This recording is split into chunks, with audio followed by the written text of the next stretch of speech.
প্রতিদিন যদি 1 মিনিট আমি আমল করি আর এটা নিয়মিত করি আমার মৃত্যু পর্যন্ত, ইনশাআল্লাহ দেখা যাবে আমার আমল নামায় আমলের বিশাল পাহাড় জমা হয়ে গেছে। কিভাবে সেটা, কিসে আমল আমরা 1 মিনিটের ভিতরে এত আমল করতে পারি?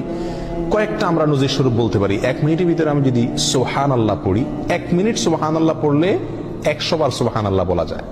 এটা পরীক্ষা করে দেখা হয়েছে, আপনি পরীক্ষা করে দেখতে পারেন। সুবহানাল্লাহ সুবহানাল্লাহ সুবহানাল্লাহ গুনে 100 বার সুবহানাল্লাহ পড়তে কতক্ষণ সময় লাগে? সর্বোচ্চ 1 মিনিট সময় লাগে। 1 মিনিট আপনি 100 বার সুবহানাল্লাহ পড়তে পারেন। আর 100 বার সুবহানাল্লাহ পড়লে কি হবে? সহিহ মুসলিম হাদিসে আসছে, নবী সাল্লাল্লাহু আলাইহি ওয়াসাল্লাম বলেছেন, কেউ যদি 100 বার সুবহানাল্লাহ পড়ে, আল্লাহ সুবহানাহু ওয়া তাআলা তাকে 1000 নেকি দান করেন।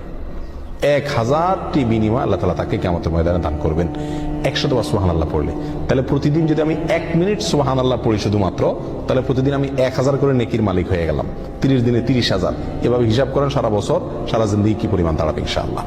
1 মিনিটে আরো কি করতে পারি আমরা? 1 মিনিটে আমি 10 বার সূরা ইখলাস পড়তে পারি। কয়বার? 10 বার। পড়ে দেখেন 1 মিনিটে 10 বার পড়া যায়। 9 বার কমপক্ষে আপনি পড়তেই পারবেন। নবী আলাইহিস সালাম তার এক হাদিসে বলেছেন যে, তোমাদের মধ্যে কেউ কি প্রতিদিন একবার গোটা কোরআন পড়ে শেষ করতে পারবে? সাহাবায়ে কেরাম বলেন, ইয়া রাসূলুল্লাহ, এটা তো কঠিন, প্রতিদিন গোটা কোরআন একবার শেষ করা। তিনি বলেছেন, সূরা ইখলাস, কুল হুয়াল্লাহ, কোরআনে কারীম 3 ভাগের 1 ভাগ পড়া সমপরিমাণ সওয়াবের সমতুল্য। তাহলে আপনি 1 মিনিট সময়ের ভিতরে যদি 9 বার সূরা ইখলাস পাঠ করেন, তাহলে কয় খতম কোরআনের সওয়াব হলো? 3 বার কোরআন শেষ করার সওয়াব প্রতিদিন 1 মিনিটে আপনি অর্জন করতে পারছেন।